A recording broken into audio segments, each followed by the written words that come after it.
Thanks for having me, David. Great to be with you, Brad.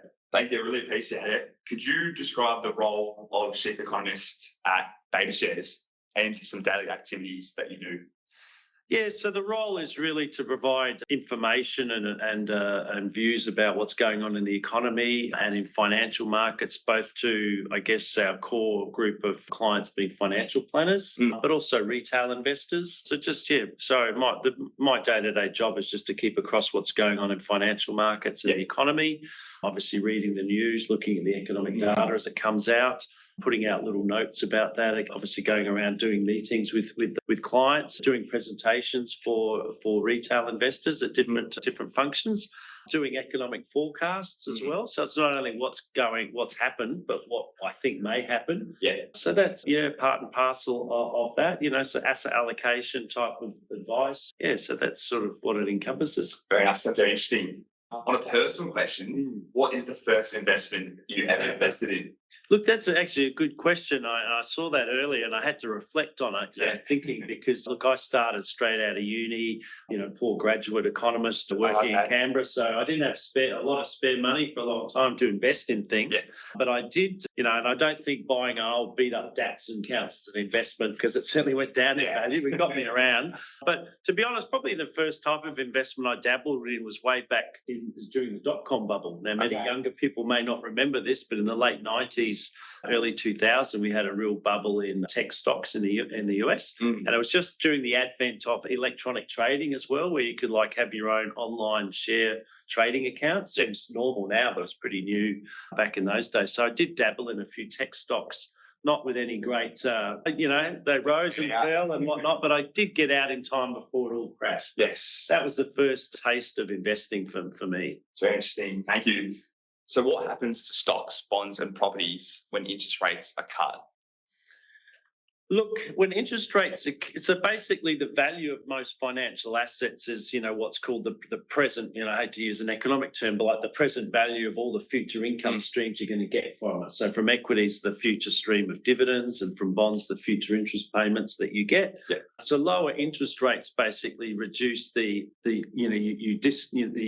lower the competing returns available elsewhere. And so the present value, if you like, of future income goes up. Yeah. And so the bottom line of all of this is the market value of equities and bonds and property tends to go up when interest rates are cut, and vice versa. Yeah. Now, the only counter to that, if interest rates are cut because we're going into a recession, you may find that, these things also, apart from bonds, but property and equities, depending on the economic environment, if it's a weak growth environment, recessionary environment, then lower interest rates provide some support. But if earnings are being cut and the outlook is being cut, then you may find equities and property actually fall, even though interest rates are being cut. So, but in general, all else constant, lower rates are helping to support valuations. And really what we've seen over the past 10 to 20 years is a gradual decline in inflation and interest rates. And it's been generally helping to give a tailwind to all asset markets.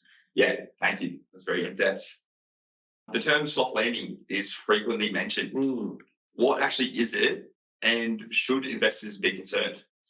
Yeah, so the soft landing comes about so basically the quick story of COVID was, we obviously had COVID. We came out of COVID. The economy rebounded quite nicely. We did get a big upsurge in inflation as a result because, demand ran ahead of supply. And the question was, could we get inflation back down again without needing to create a recession? And because historically, every time inflation had got as high as it got, 8, 9%, it never got back down to 2 to 3% historically without unemployment having to go up. And so the big debate was, would we need a hard landing, i.e. recession, to get inflation down, or could we avoid a recession?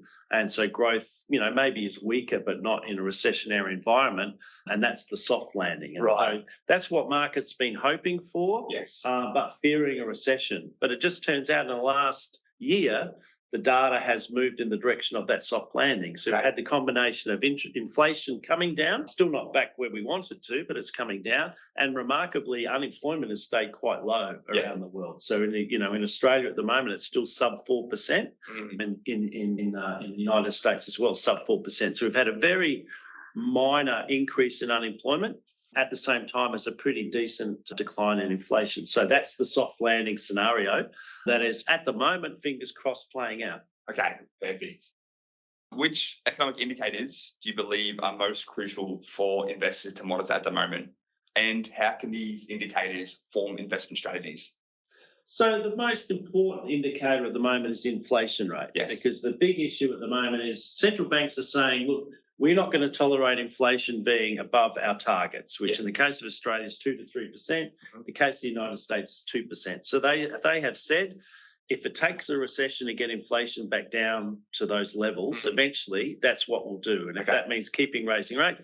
So really, if inflation can come down of its own accord, which is, slowly but surely is moving in that direction, that's going to be the big driver of markets over the next year. If inflation, for example, stops falling, stays at, 3-4%, not a good scenario because central banks will then have to raise rates and we go back to fearing the hard landing. So that is, probably still the key indicator at the moment. It's just that inflation number. You can look about unemployment and the activity side of things, but ultimately, if inflation is coming down, if growth weakens but inflation is coming down, central banks can help by cutting rates. So it really comes back to the inflation rate. If I had to point to a single thing at the moment. Yeah. Okay. Yeah, that makes sense. What do you think the biggest challenge is for the economy at the moment? Well, look, there's a number. We're still dealing with inflation that is higher than we would like. So, inflation in Australia year on year is about just under 4%. It's about 3.8%. And we've got still lingering inflation in the services sector. We've got cost pressures in the rental market. Because of we don't have time to go into a lot of it, but I think most people would know we've got housing shortages. We had a big ramp up of immigration. We haven't been able to build as many homes as we would like. Part of that is because we've got an infrastructure boom going on at the same time. State governments are spending a lot of money and that's drawing away workers and materials that would otherwise be used in the housing sector.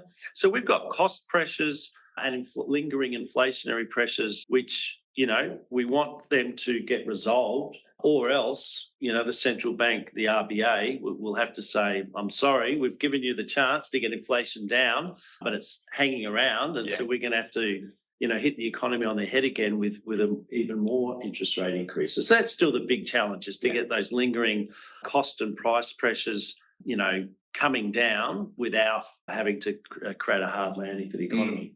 Yeah, that's very interesting. What are some common misconceptions people get wrong about the economy and investing in your experience? Common misconceptions. Well, I think comes down to risk tolerance. I've had the friends of mine, relatives and, invest in the equity market and then they get very nervous about the short run volatility, and the market's off 2% from its high. So, so the big challenge with investing and, it's why, the role of a financial planner often is important because you can guide people through the volatility. So equity markets give you the best long run return.